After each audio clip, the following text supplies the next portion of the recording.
This is Say Your Name, and you're listening to the FSF Popcast.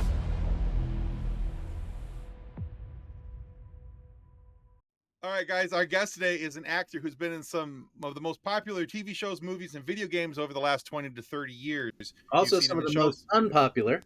Let's make sure we plug those too.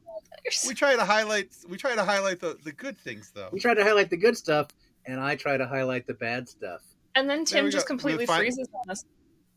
We find the middle. All right. We'll be fine. You flabbergasted there for a minute, Tim. You did. He totally froze. He seemed like flustered and flabbergasted. Mm-hmm. All at the same time. I was told not to use the F word, and I just did. You did. Wow. But yeah, you've seen him on shows like The Rookie, Con Man, Suits, Castle, The Good Doctor, and just to name a few. But what you may best know him for is his time as Dr. Phlox in 97 episodes of Star Trek's Enterprise.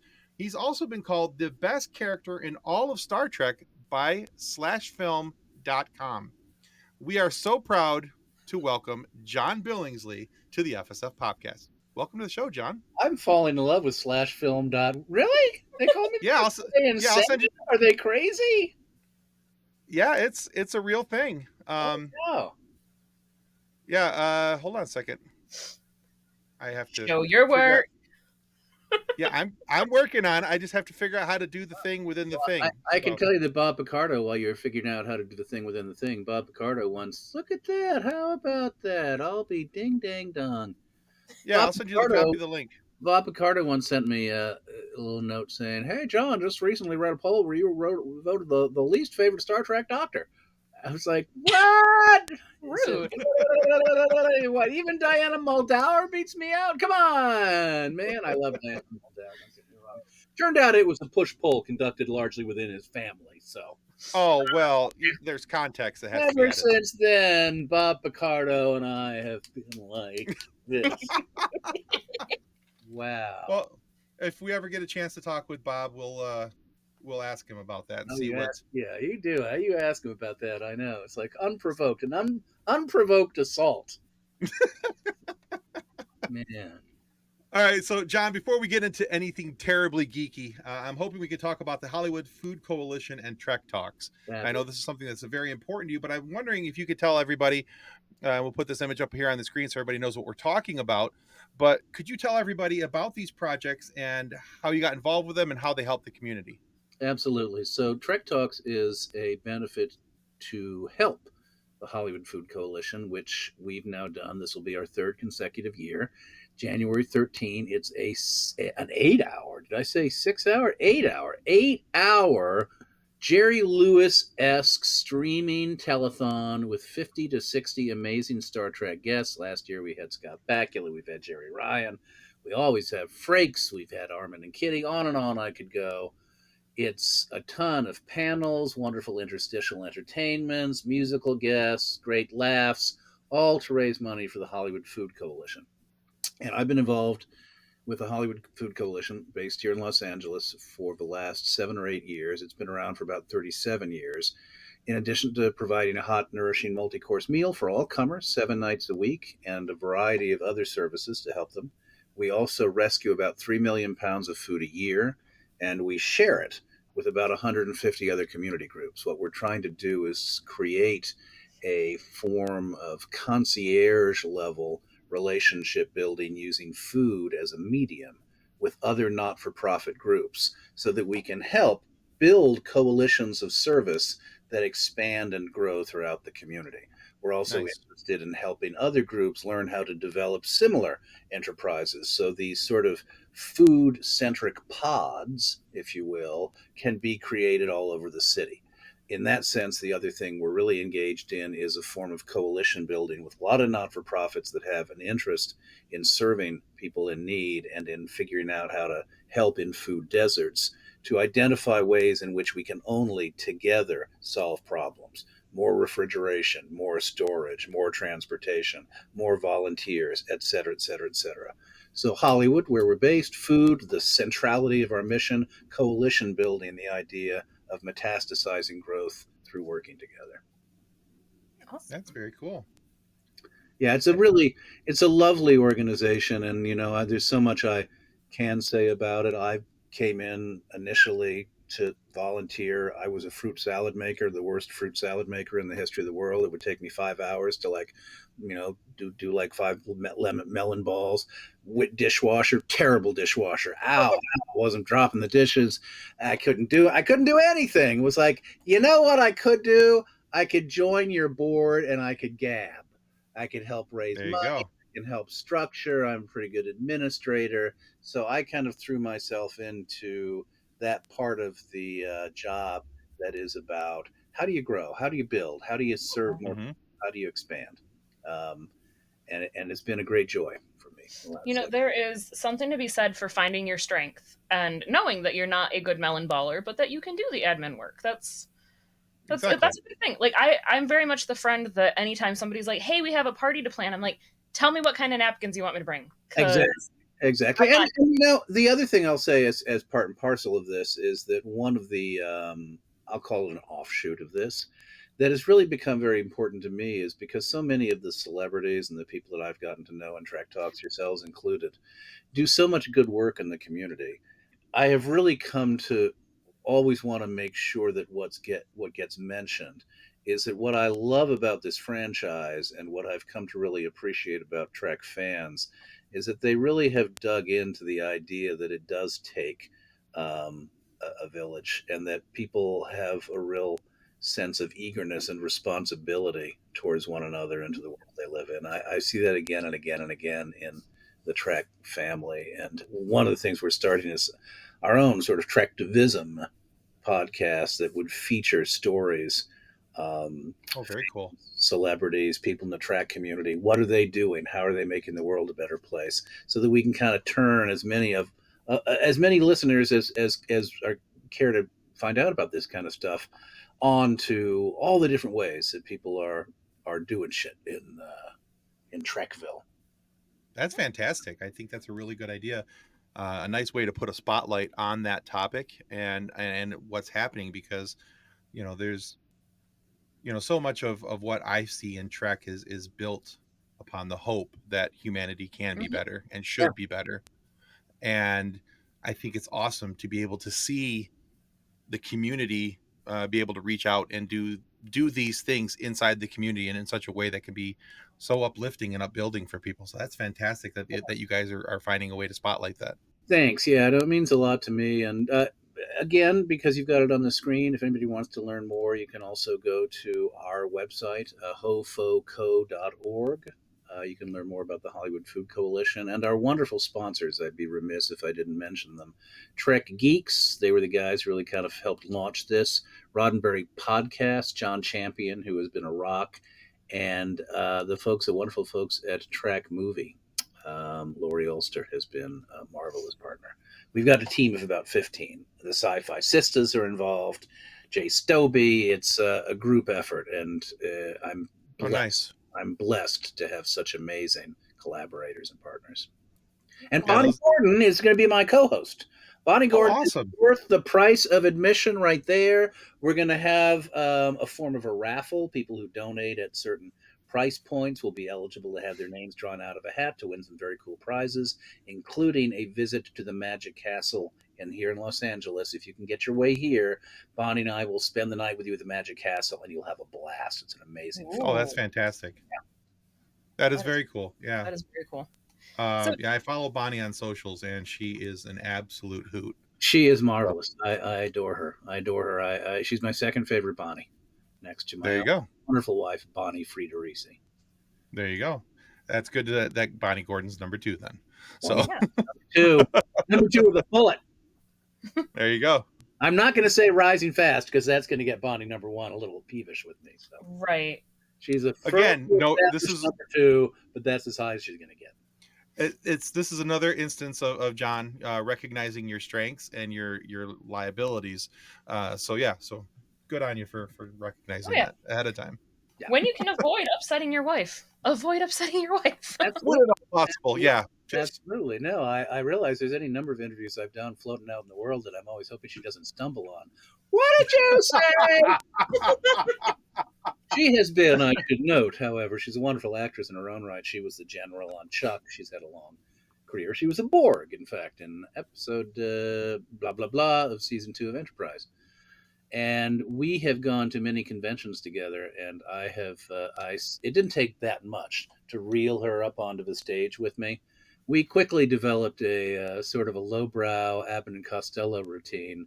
I Love it. never realized that I was married to somebody who would take to low vaudeville with quite so much enthusiasm. We would chase each other around, seltzer bottles, cream pies. Great, Oh, great, I great, love it. great. I love that so much. That's fantastic. Also, as soon as He's you not said, allowed me to bring the cream pie on stage yet. That's fine. as soon as you said who your wife was, and I all of a sudden had that moment of the, oh yeah, I'm watching Chuck again General Diane Chuckles for Beck. like the fourth time. I love that show, Yeah. but like just restarted it last week, and it's the, oh yeah, that is her. Wow, Mhm. my brain hurts. That's the missus. Oh That's goodness, fantastic. that's awesome. So, John, in continuing talking about your charity work, you also work very closely with former guests Armin Shimmerman, Kitty Swink, and hopeful future guest, hint, hint, Ah, Jonathan Frakes. absolutely. Just, just convey. We would all come back. You can have all 4 of us on. I have to admit that Jonathan Frakes Yes, and please. Riker was my major like first celebrity crush. Like, if Jonathan Frakes came on the show, I would probably be a giggling fool for a while. He's a pretty big celebrity crush of mine, to be honest with you. Who wouldn't? Who wouldn't? He's every bit as charmingly roguish in real life as you would think he would be from his appearance. Man. He's a doll. And yes, my mother passed away from pancreatic cancer. Jonathan lost his brother. Kitty is a pancreatic cancer survivor of many years standing. And we've recently added to our team Manny Cotto's brother, Juan Carlos. Manny Cotto was one of the executive producers on Enterprise in its last 2 seasons. So we raise money, particularly geared towards the spring Pancreatic Cancer Action Network walk, which is called Purple Stride. So we have a team, and the name of the team is just like blown out of my mind. Isn't that terrible? It's if you go to the Pancreatic Cancer Action Network and you go to the various pages where you see the teams, ours is the one that has Star Trek on it. It's Trek Striders or Trek. I just thought it was Team. I just thought it was Team Trek. It probably is Team Trek. Yeah, I wasn't expecting you to talk about this tonight, so I didn't. I usually down in front of me because there's so many names and acronyms and things I'm engaged in that if I don't put it on paper, I space.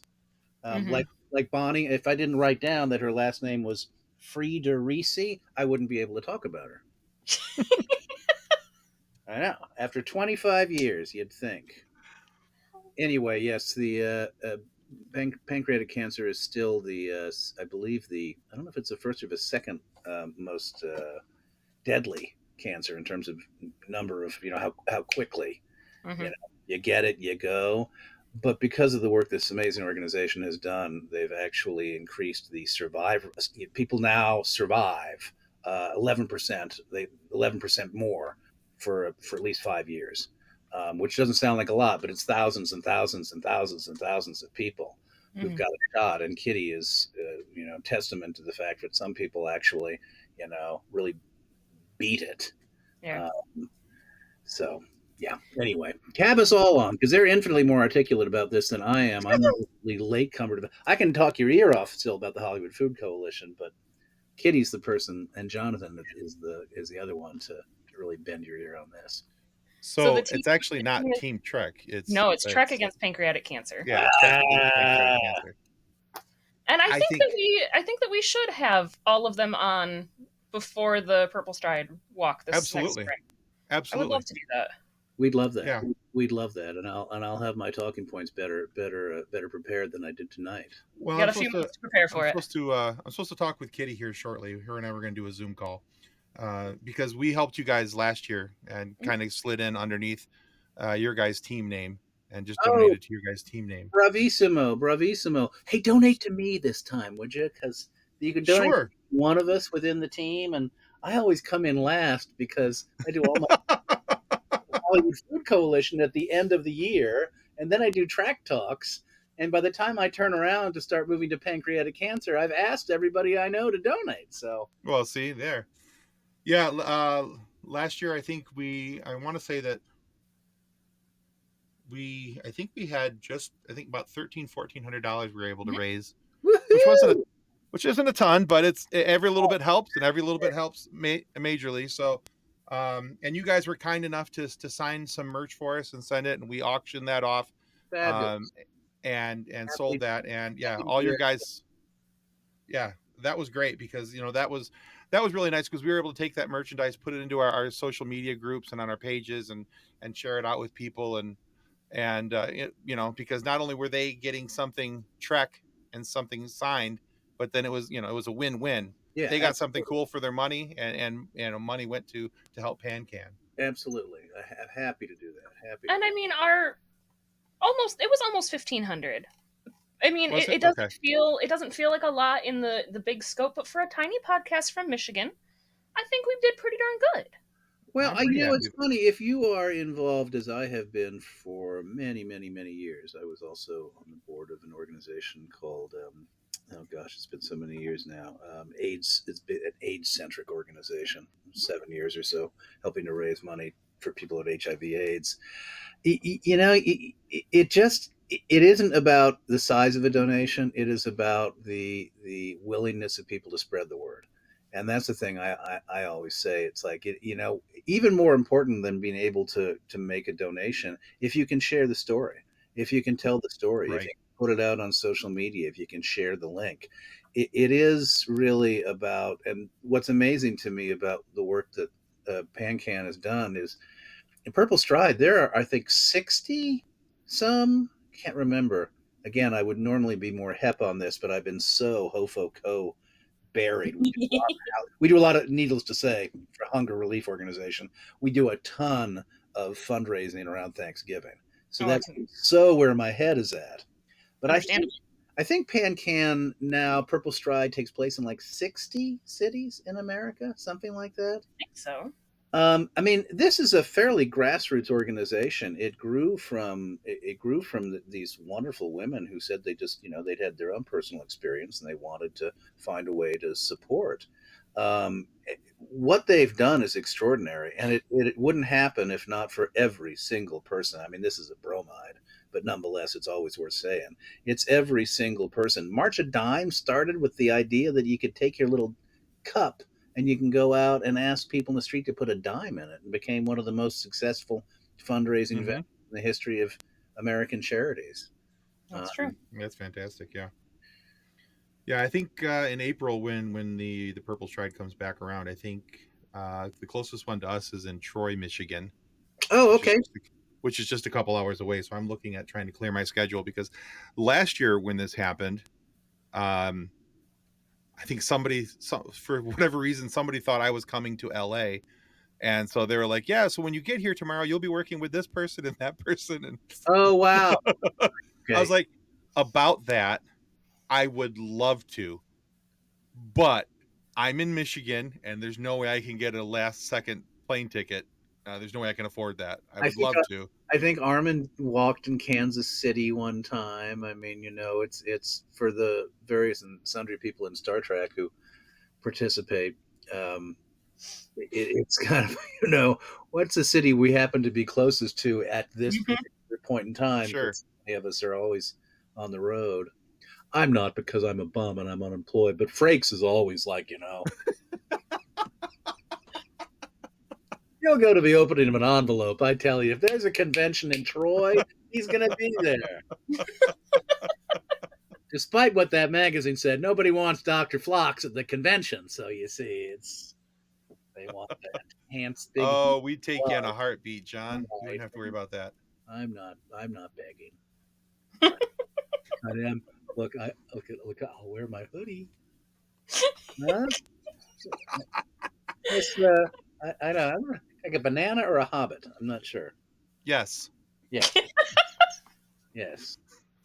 Yes, that's a all. banahobit. A banabit? A Ah, banabit. There you go. You're a banabit. a banabit. I had to figure out a way to mash those two words together to make Very it good. fit. You were too busy figuring out whether or not you could. You didn't think about whether or not you should. Oh no, I shouldn't have. Oh, I also, you're going to Not. think I went to Harvard. I didn't. For some reason, somebody started giving me. Somebody gave me a Harvard Medical School T-shirt, then somebody else gave me a Dartmouth Medical School T-shirt, and then somebody gave me a Princeton medical. And I had my whole drawer is like nothing but medical school T-shirts. So Oh, that's everywhere I fantastic. go, it's not because people like expect me to be able to do the Heimlich maneuver or give them a tracheotomy. Or I'm constantly asked to do these impromptu surgeries in the middle of subway cars. It's actually become very embarrassing because I usually botch it, and then I'm sorry. Just you just leave them a business card with a Yeah, yeah. some other doctor's name on it. It'll be fine. Yeah, yeah. There's nothing worse than feeling like you're halfway through a tracheotomy just because I was too embarrassed to say I'm just wearing the shirt. Halfway through a tracheotomy to realize it was an appendectomy they needed. But Oh, an appendectomy. they were close on the body. No, you weren't. Right. It's on the body, close enough. All right, John, so before you had a lot of guest appearances on television, quite a few roles in movies before you were cast for Enterprise. Now, my question for you is, what did the casting as Dr. Phlox mean to you both personally and professionally moving forward? Yeah, I mean the honest answer to that is I actually hadn't really had a ton of film and television work prior to being cast on Enterprise. Some, but I was certainly still a struggling actor. I had a little bit of dough in the bank, but Enterprise was the game changer for me, both professionally and personally. It was the first series I had that lasted. I was on a short-lived series called The Others, um, Mm-hmm. and I remember calling my wife after I found out that I got the gig, saying, "Our lives just changed." In every possible way, financial security and a level of recognition that I hadn't had before. What I intuited, but which I didn't really understand, was that it was also the most wonderful thing is becoming part of this amazing family, which Mhm. for somebody who is fairly sociable and for somebody who's inclined to be philanthropic, this has been a revelatory ride. I've had the opportunity to travel the world. I've had the opportunity to use this sort of limited um, success to help engender attention and raise some moolah for causes I care about. Mm-hmm. And as Bonnie says, I'm such a slut. I can go into a bar anywhere in the world, and if I just say loudly enough, "Back when I was on Star Trek," somebody's going to buy me a beer, which is like heaven. That's using your powers for good, sir. That is. For It is. selfish good. Well, still good though. Yeah, and I mean, it's always freakish and flukish how you get cast. You audition if you're a working actor as opposed to a star. You don't get offered things. You get an audition, and I auditioned 5 times this week. Usually don't get anything. Every now and again, you get one. This was Mhm. one I had. I was asked to come in with a slight alien accent to read for the part of a Denobulan doctor on a sci-fi show. It's like, oh, all right, whatever. Um, Realized it was Star Trek. Thought, oh, okay, well, that's interesting.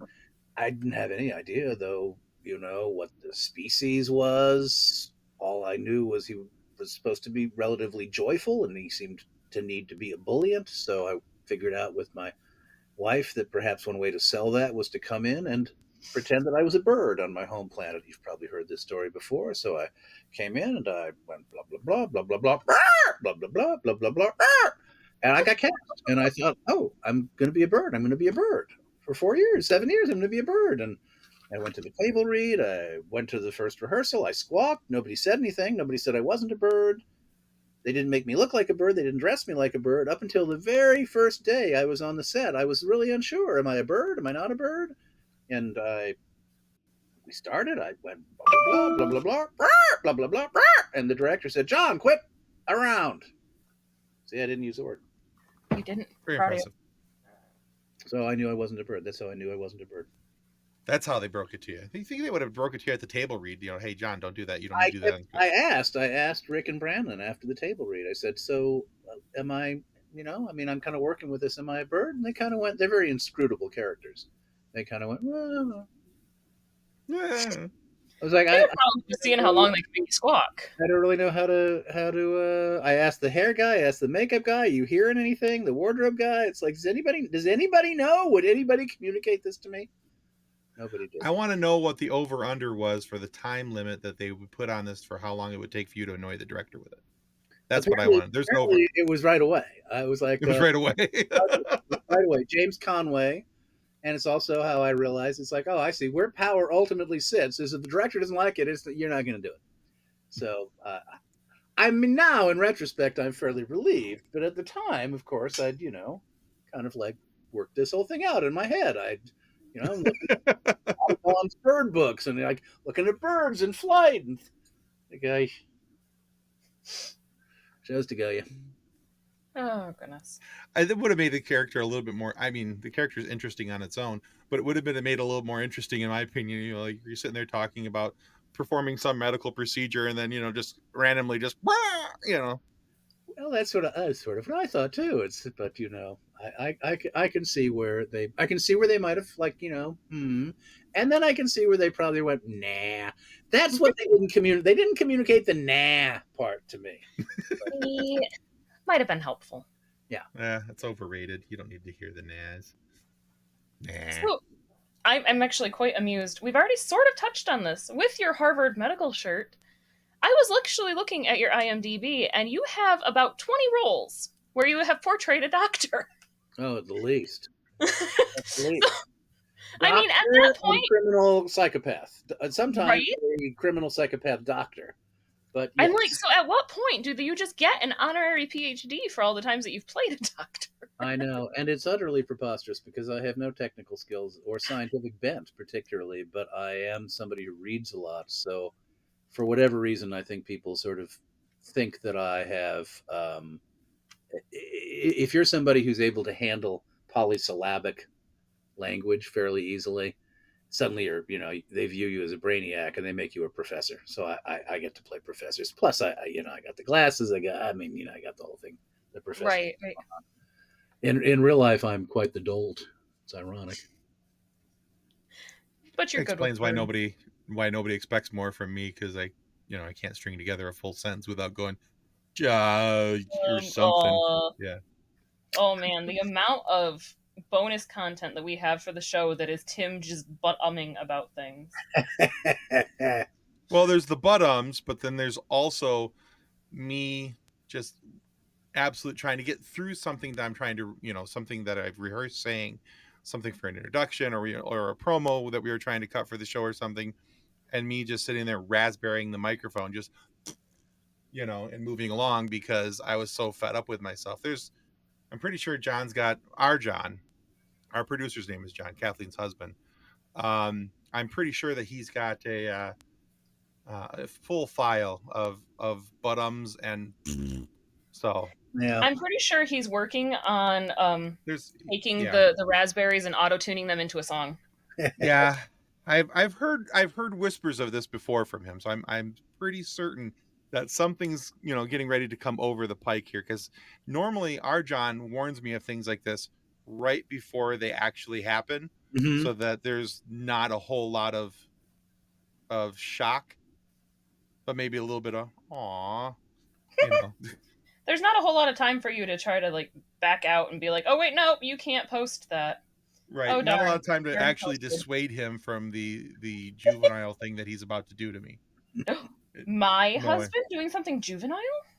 I know, right? Preposterous. Oh, goodness.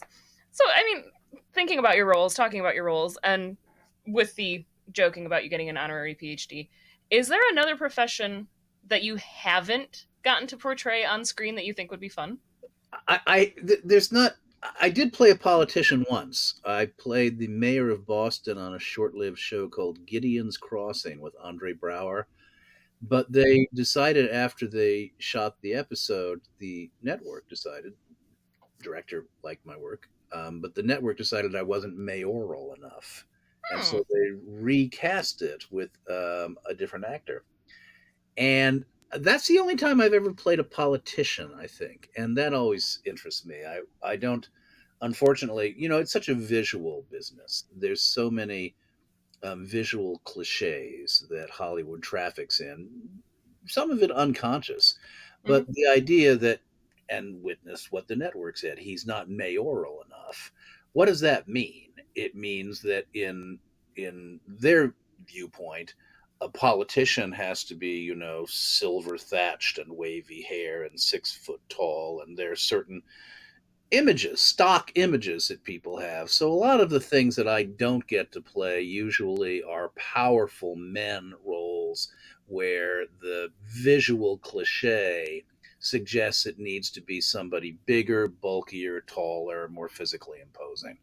Um, the guy who runs the corporation. If I'm the boss, it's like, what, he turned out to be the big boss? I never would have suspected that. He's such a dweeby looking guy, not the guy who actually is sitting in the power chair right out of the gate.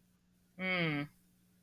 See, I think you just missed your window because a lot of the people who played politicians in like the 80s and 90s were not the tall, skinny, power looking guys. They were the frumpy looking guys, the chubby looking guys like me. So, um Well, it's certainly, there are always exceptions to every rule, and there are always careers that, you look at and you go, oh, wow, that guy, Stephen Root, I think right now is such an amazing mhm, actor and is in demand and will yeah, has to do just about anything. Some of it is I just didn't rise to the level where people would want me enough to be a little more creative in how they could utilize me.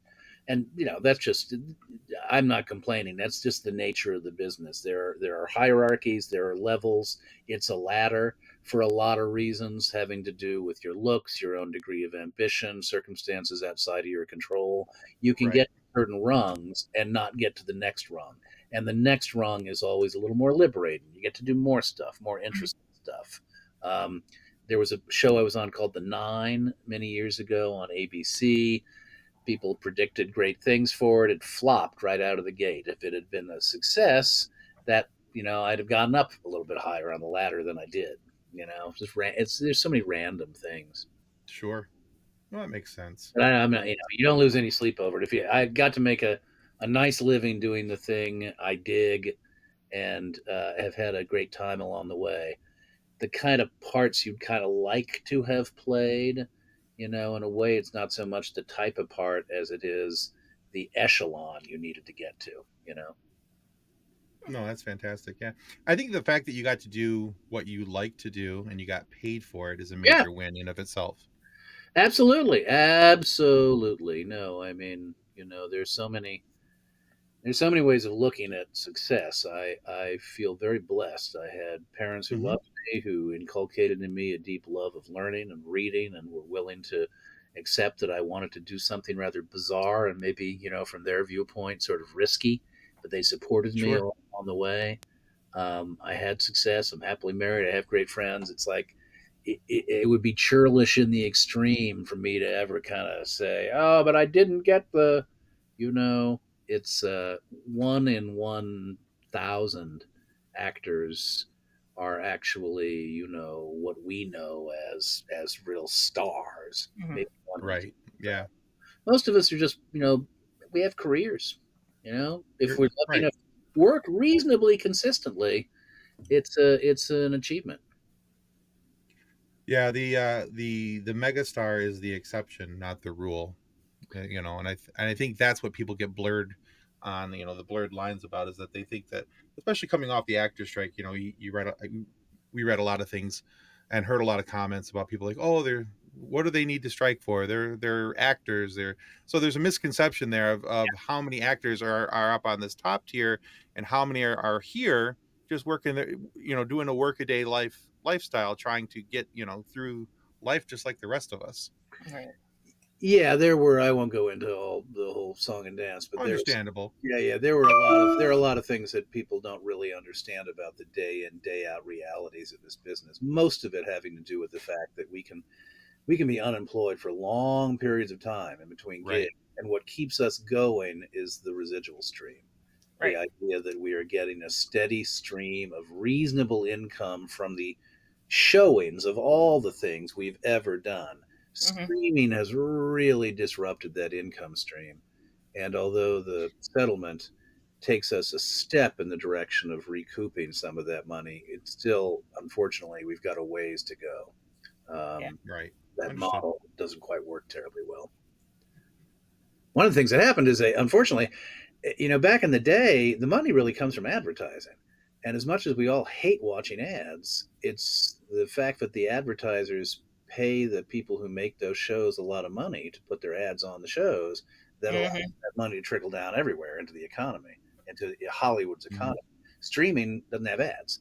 Now they're Right. beginning to try and figure out how to put ads back in. Like, hey, you pay a little bit less, but you got to watch the ads. You pay more, you don't have to watch the ads, but they're going to have to make those price points pretty big, because if it's the Right. difference between $12 and $9, you'd say, screw it, I'll pay the extra $3. I won't have to watch ads. It's going to have to be more like 30 and 10, Hmm. a Yeah, month. it's got to be a bigger discrepancy there for, so that it's not something you can, like you said, if it's a couple bucks. I Yeah, mean, one yeah, of my famous sayings is I've spent more on stupider, you know. exactly. Uh, so Exactly. But that's the problem, is that unfortunately, and I don't, I'm hoping that this doesn't redound against the artists in our field. But one of the things that I think is going to happen is we're going to see the economics of streaming. It's going to begin to come back around and bite the consumer a little bit. Hmm. There's been a race, as often happens, to try and create this medium through Hmm. which television can be made available. And so the prices have been trying, they try and keep the prices low so people will learn how to stream. You know, right, what's going to happen now is the price is going to start to go up. has And to. and with streaming, it was supposed to be the get away from cable, get away from the big cable bill, and then, well, here's Netflix that's going to have everything. Well, wait, no, this this station wants their stuff, and this station wants their stuff, and this station wants, and then you end up having to pay Yeah, more yeah, than you paid for yeah. cable anyway. If you've got Hulu, if you've got HBO, if you've got Amazon, if you've got Netflix, if you've got Yep, Disney, Paramount. Yep. and it seems like there's always something that sounds really good on that other channel. Mm-hmm. So Right. yes, you end up, and as the prices go up, I think we'll begin to see consumers go, wait a minute, I'm now paying. I mean, it's happened. Look at what we now pay for cell phone, what we pay for so many things. When I think back, and when I grew up, I'm 63 years old. When I grew up, I had a phone, and if somebody called and nobody's home, they call you back. Right. Now we carry these things around with us, or little computers. We spend thousands of dollars a year, on all the various, aspects of having the ability to be in constant communication and have constant information. Mm-hmm. And there's much to be said about that. But for the people who are raking that money in, it's like, Yeah. I have to say though, as a completely uneducated consumer, I don't mind commercials. I don't mind the ads as long as they actually timed them with the original commercial breaks. mm, The number of times that certain services will, I'll be Just watching cut it. Just Voyager or Deep Space 9 and they'll have a commercial break and then there's the break for the commercial. There's where it was. And you were 30 seconds before that. mm, You interrupted dialogue. yeah. Well, that's certainly what it was in syndication. Again, when I was a kid and television shows went into syndication, you'd watch the syndicated, airing, and be like, well, how much did you cut to Right. mush all that commercial product in? Yeah. I mean, I totally aesthetically, totally get the appeal. I love modern television. I love the hmm variety of it, the range of it. I love the adult nature of much of the material. I love the fact that you don't have to watch commercials. Unfortunately, the economics of it Hmm. don't really work. require it. Yeah, don't really work. I also wish I had the ability that, like, because I've got a 5-year-old, I would love to be able to say, these are the commercials I want my 5-year-old to see. Right, I don't want every commercial for her to see to be the next Barbie that she thinks she needs. right, Because I don't want to deal with that meltdown every 15 minutes. right, right, Give her the boring car commercials. right. She I, doesn't need to buy a car. no. She needs to see those, because if I had to sit through those with my kids, you're sitting through it with your kid. That's just the way it works. No, no, parenting evolves and gets better, Tim. This should be the next evolution of parenting. Show our kids the boring commercials. Uncle Tim's got some videos to show your daughter.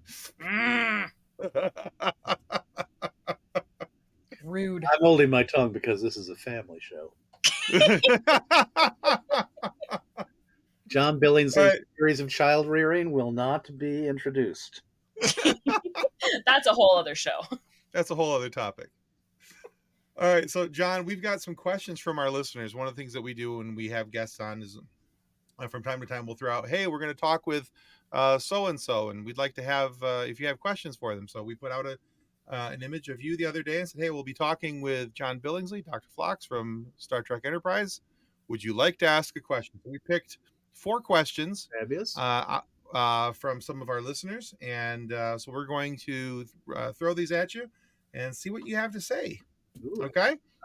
All right. So our first question comes from Sean Allred, and Sean would like to know, what's your favorite "I'm a doctor, not a blank" quote?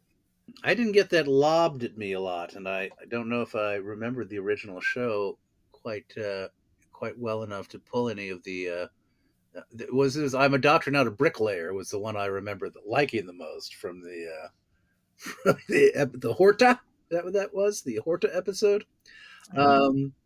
Yeah, and then Bob Picardo has a very funny story about that. He'd have to tell it. It helped him Fair. get the job on Voyager. Okay. He improv'd the last line of his audition with "I'm a doctor, not a," and they fantastic. out of the job. So I'll leave that for Bob to answer. All right, fair enough. I think my favorite one personally is actually not from Star Trek. It's from Ace Ventura. He's in the pool and he picks his head up and he's like, "Damn it, Jim, I'm a doctor, not a pool man." But anyway. Oh gosh, I need to watch those movies again. Sorry, you say Ace Ventura, and I'm like, oh, I love those movies. Yes, I wish I could come up with a better answer for you, but I don't have one. That's okay. That's a good answer there still. All right. One of our show's very good friends, Phil Better, would like to know, as an actor, you've worked in various genres. Is there a specific genre or type of character that you haven't explored yet but would like to in the future? I think we kind of talked about that earlier, but I don't know that I would say genre. Although, yes, I would love to be the detective on a detective show, like Columbo. That would be fun. I would love to have the the whole show kind of be about. Say, let me just ask you there one more thing. I thought that was one of the greatest characters in television history, and I would love to find some. I'd love to do some version of that, not Columbo necessarily, but the detective on a series. That would be fun. God knows I've been the villain. I've been the murderer. I've been the perp. I've been the red herring. I've been every other thing on every crime show ever made, but I've never been the actual detective. Okay. Except on the That would be fun. The Others was kind of a spook show, and we were sort of paranormal hunters. So in that very limited sense, I suppose I was a ghost detective, a detective investigating the paranormal. But that doesn't count. I'm talking about Hercule Poirot. Right? There you go. That would be a fun take on Poirot. Mm-hmm. Yeah, I got offered the chance to audition for a friend of mine plays Hercule Poirot quite a bit in stage adaptations of various mysteries up in the Portland area. They seem to do it fairly regularly. I got a chance to audition once for Hercule Poirot, but I turned it down because it was a stage play, and I don't tend to do stage work very much anymore. Don't have this stuff for it. Fair enough. Well, if you ever do, and you get the chance to do it, make sure you do slide a little Columbo in there, because that would be a nice juxtaposition between the personalities. Columbo would be probably more my bent. I mean, if I was designing my perfect detective, and I read a lot, and I tend to kind of throw in detective novels periodically, and I am drawn to that kind of sort of schlumpy detective guy who walks in that nobody takes seriously, but has a mind like a steel trap.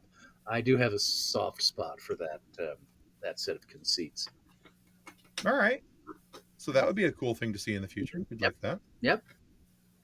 And I All can tell right. you, this is not exactly an answer to that question, but my idea for a Star Trek spinoff is called Old Fat Phlox, where Dr. Phlox sits on a rocking chair, and basically every episode begins with him, like Edgar Buchanan in the old Petticoat Junction show. And he would say, "Well, back in the day when I was an intergalactic sawbones, I had all sorts of adventures. Let me tell you a story." And then you had the flashback music, and a bunch of young people would run around in their blue underpants and they would act it all out. And then you'd come back to me at the end and I'd be, "Well, stay tuned next week for another episode of Old Fat Phlox." And I would, I I would love it. watch that. I don't I'd know, watch the hell out of that. I'd get big checks. I'd only have to work a tiny little amount. There'd be a young and handsome Dr. Phlox. He'd be the real star, but I'd still be number one on the call sheet. Old Oh, Fat. I love it. I love it. That's fantastic. And I'd watch the hell out of that. That'd be great. Mhm. Hollywood producers, are you watching this? Um, All right, our next listener question comes from Twitter, the user handle at the darkest moose. So, at the darkest moose said, "Which episode of Enterprise is he most proud of in terms of his acting performance? I was particularly fond of Doctor's Orders in season 3, but another was others that were centered on his character were great too, like Dear Doctor in season 1." Yeah, I mean, those two are probably as an actor because I just had more to do. You know, when you've got more to do, you've got more of an arc, you've got more um, material to work with.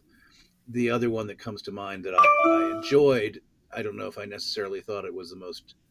Um, there are two that come to mind actually. One is an episode, the name of which escapes me. I think it's called The Breach, maybe. The conceit was that there's a species that the Denobulans have long been more or less at war with. We are on the outs with them, and a representative of that other species arrives on the ship. He's got a treatable illness, but if I don't treat it, he's going to die. He doesn't want me to deal with him because I'm a Denobulan, and I say, "Fine, die." And the captain is, "You can't stop there. Come on." I thought that was kind of interesting. I wasn't entirely sure I fully bought the premise based on what I kind of perceived the Denobulan culture to be like, but I thought that was a fairly interesting acting challenge. And then the other one was A Night in Sick Bay, which was a little more antic, where the captain has decided to bunk with me because he's concerned about his beagle and he doesn't want to leave him alone in my care. And so it becomes a sort of an Oddfellows episode. Oddfellows. What is that? Odd Couple? Odd Couple. Odd Couple episode. I keep him up by brushing my long tongue, which goes down to the floor, and clipping my toenails, and behaving in various odd ways. I enjoyed that in large part because I got to work with Scott so much. And the last part of that, I will say my favorite episode was the episode in which we cloned Trip, which I Oh, think okay. season 3, and I don't remember the name of the episode, but I thought that was the best episode in terms of integrating the tension because we were on a quest. We had to do something. The nature of the way everybody had an emotional involvement with the storyline. And I thought it was by far and away Jolene and Connor's, not by far and away. Jolene and Connor, I thought, were wonderful in that episode. It was the episode when Jolene actually realizes she really has feelings for Trip. She kind of falls in love with the cloned version of Trip. I Okay. thought that was a fabulous episode. oh goodness. So then, thinking about the episodes, that actually goes really well into the next question. Nathan Houghton asks, "Did you like the shift to the darker Expanse season?" Yeah, that's a good question. Yes and no. What I liked about it was the fact that it introduced a level of tension and urgency, which I think was needed. The challenge of our show, Wagon Train in Space, is that in any given episode, it's sort of old fashioned television. Old fashioned television was every show was standalone, and television has changed. The nature of television, how the stories are told, has kind of changed and shifted. And I thought to a certain extent we needed to change and shift with it. So I was glad to see sequentiality introduced, that each episode built on the episode before. What I wasn't as crazy about, being extremely political, was the idea that that third episode was, in essence, post 9/11. to me, borderline xenophobic. I felt as if there was a certain sense of the bugs attacked us. We must kill the bugs.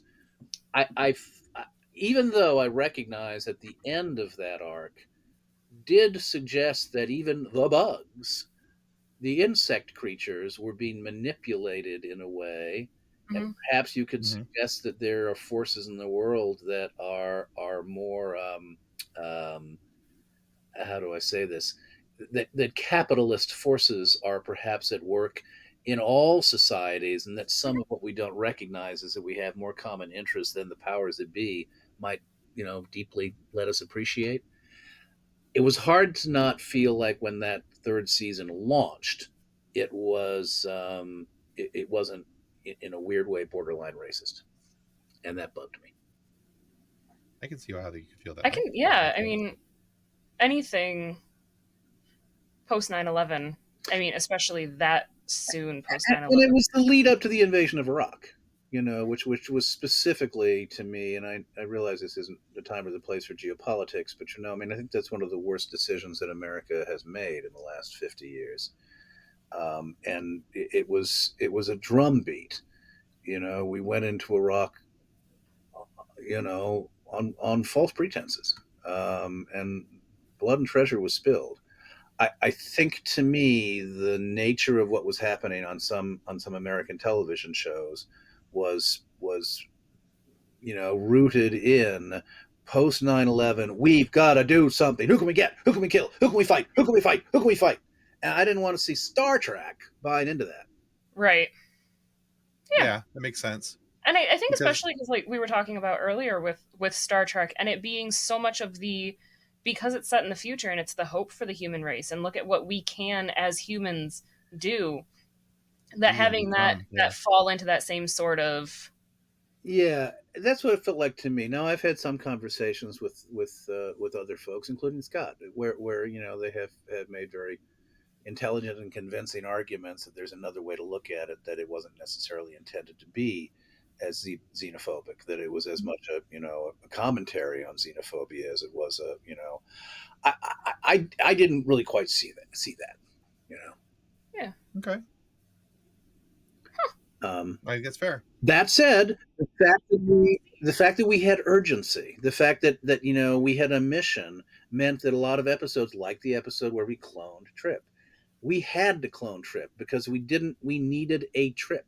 So it Mhm. put us that season put us in a box in which every episode, even the ones that seemed to be kind of stop and sing a hurry up song, every episode had tension to it. That I liked. Okay. Awesome. I think those are great answers. Could have Those done are. without the Nazi episode. Could have done without that.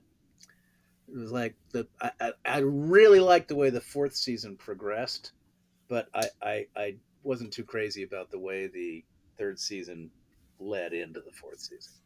Hmm. Fair. Okay. All right, John, we have one final question for you before we start wrapping things up here. And we like to call this our silly question. Oh, excellent. Other ones have been oh so serious. Let me put my Yes. banana hat on. There we go. Fantastic. Mm-hmm. All right. And we asked this question because, well, we think it's a shame that as an adult, no one gets asked this anymore. But, John Billingsley, what is your favorite dinosaur? Dinosaur. Let's see. There's a bit. How many dinosaurs do I know? The Stinkosaurus.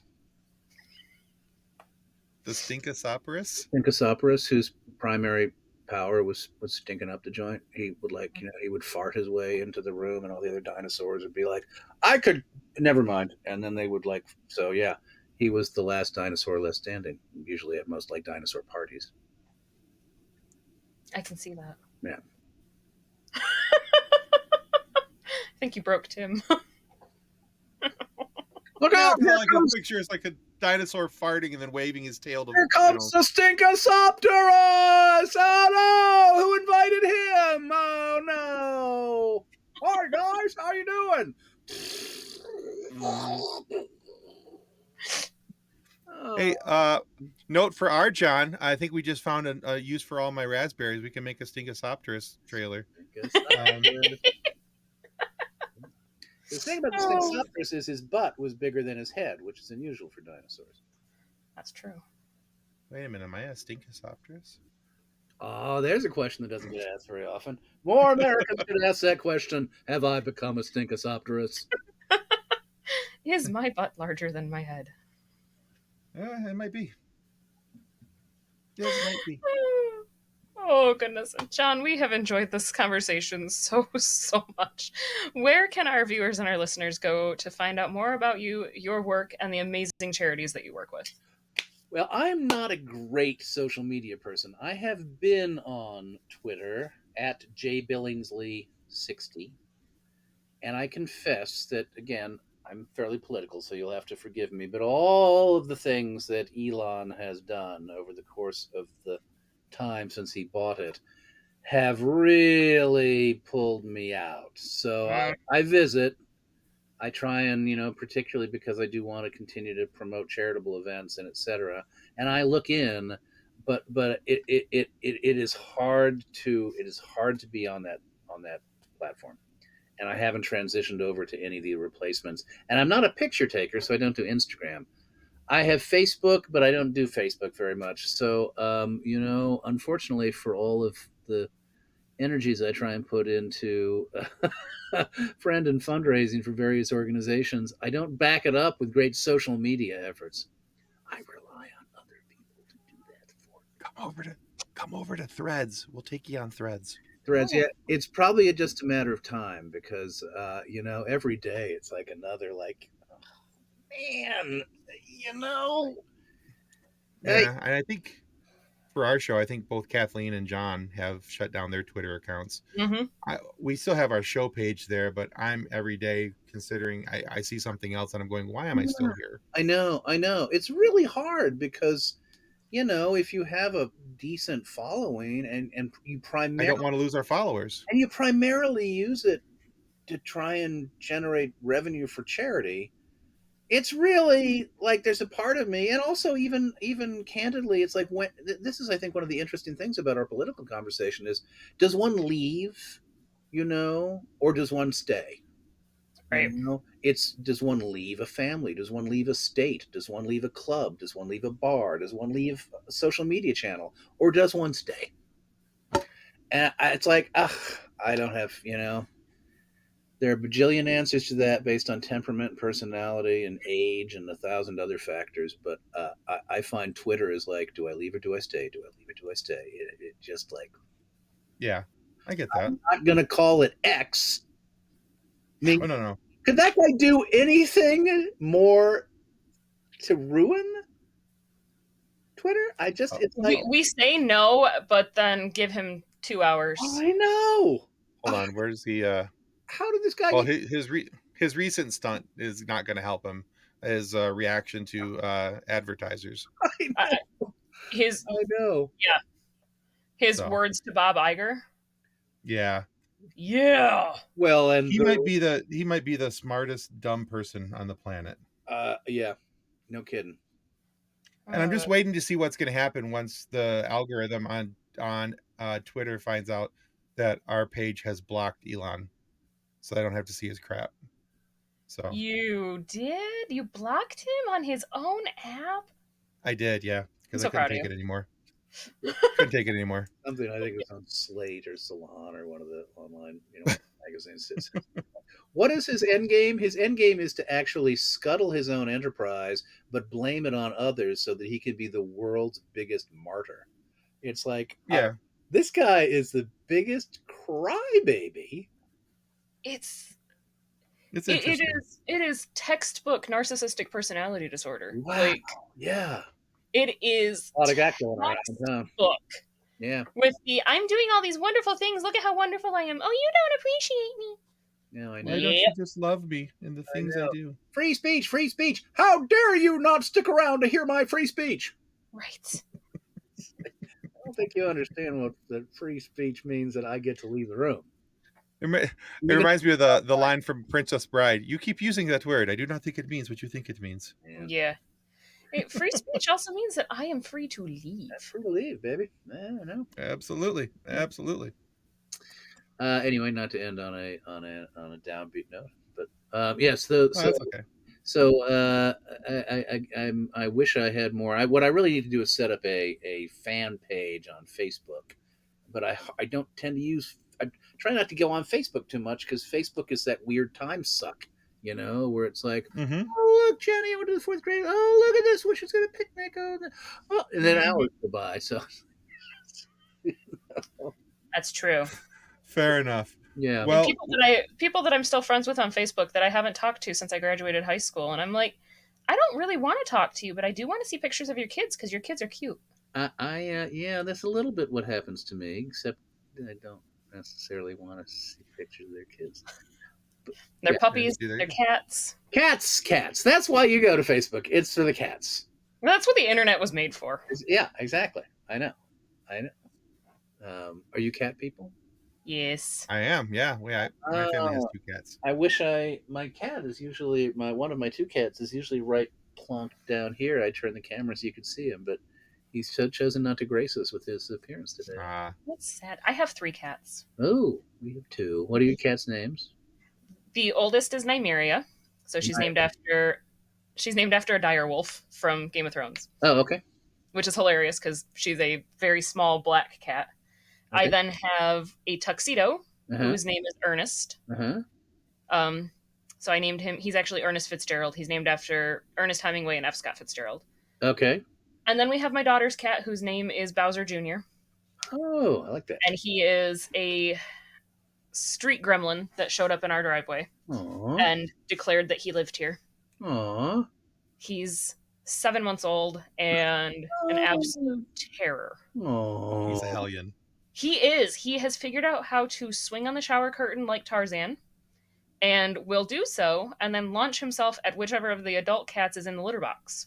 Aw. Well, I don't, not that I condone that, but it's still kind of cute sounding. It's adorable, but Yeah. it's also very naughty. Yeah. Yeah. Nobody wants to have somebody pounce on you when you're on the can. That's for sure. Right? Exactly. Right? I'm Right. like, can you give them their space while they do their business? Yeah. But, yeah. And then Tim, we've got what do you have? yeah, we have 2 cats. Our oldest one, his name is Vader. He's all black with a big white box on his chest. He's a bit of a jerk, so we named him Vader. Okay. Seemed fitting. And then our second cat came to us through the cat distribution system. He just kind of showed up on our backyard, Okay. and he's polydactyl. He's got seven toes on each of his front paws, Oh, wow. and so we named him Seven. He's a cloud. He is So a marshmallow cat. yeah, he's just a big cloud. Nice. He's very cuddly, very loving cat, very playful, and very murderous. He is the best hunter I have ever seen in a cat. The extra It's claws. ridiculous. Oh, Well, it's the extra claws. He can. He has opposable thumbs. He could rule the world if he really wanted to. But yeah. Then but yeah, he'll bring us stuff like to the porch because he's an indoor-outdoor cat. Vader's purely indoors, basically mainly because he's fat, lazy, and doesn't want to have to chase things. I'm an indoors actor. That's exactly what I say to people. Well, let's see. There you go. Definitely an indoor Is person. it an indoor role or is it an indoor-outdoor role? Because I'm pretty much just an indoor actor now. Do I have to go outside for this? Yeah. But you let Seven outside.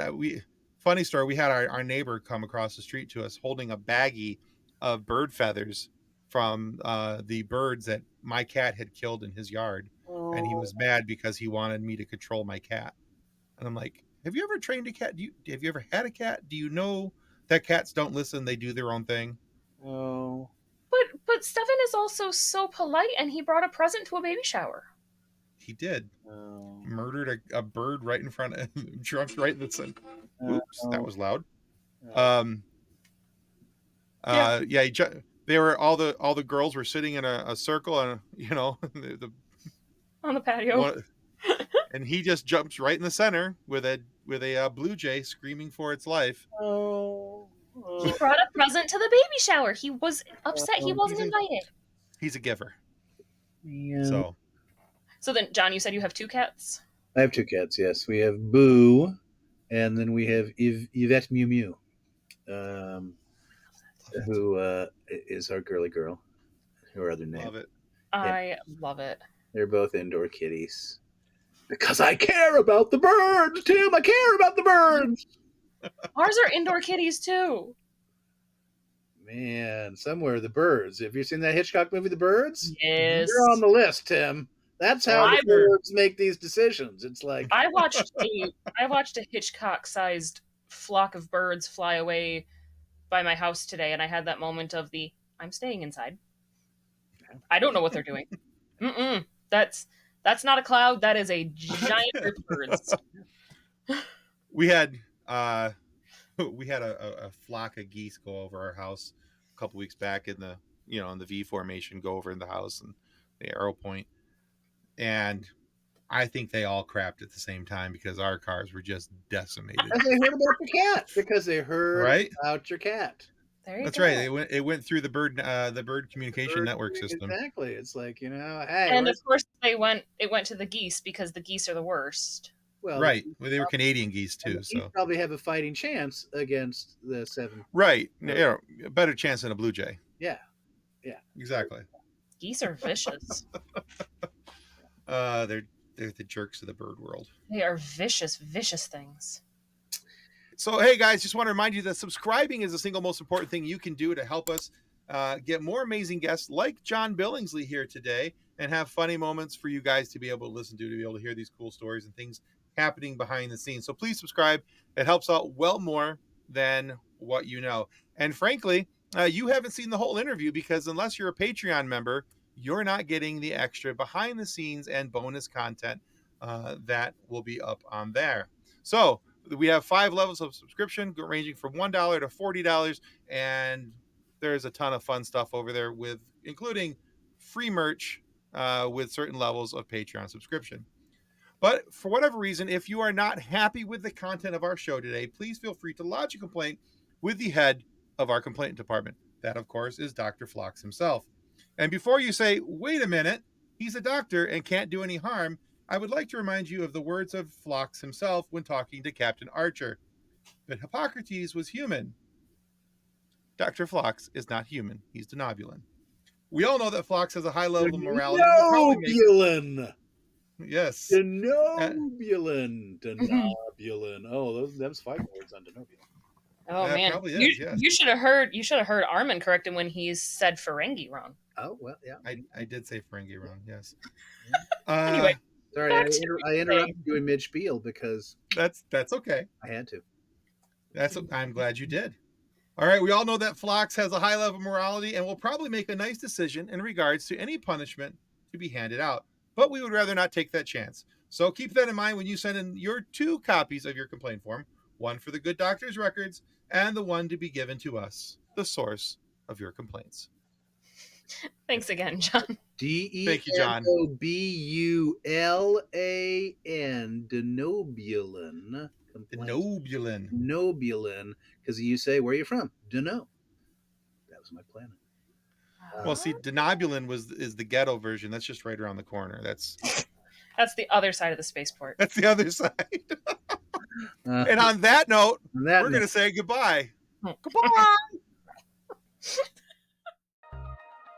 Copyright 2024 FSF Podcast. Reference to any specific product or entity mentioned on this podcast does not constitute an endorsement or recommendation by FSF Podcast. The views expressed by guests are their own, and their appearance on the program does not imply an endorsement of them or any entity they represent. If you have any questions about this disclaimer, please contact us via email at info@fsfpodcast.com.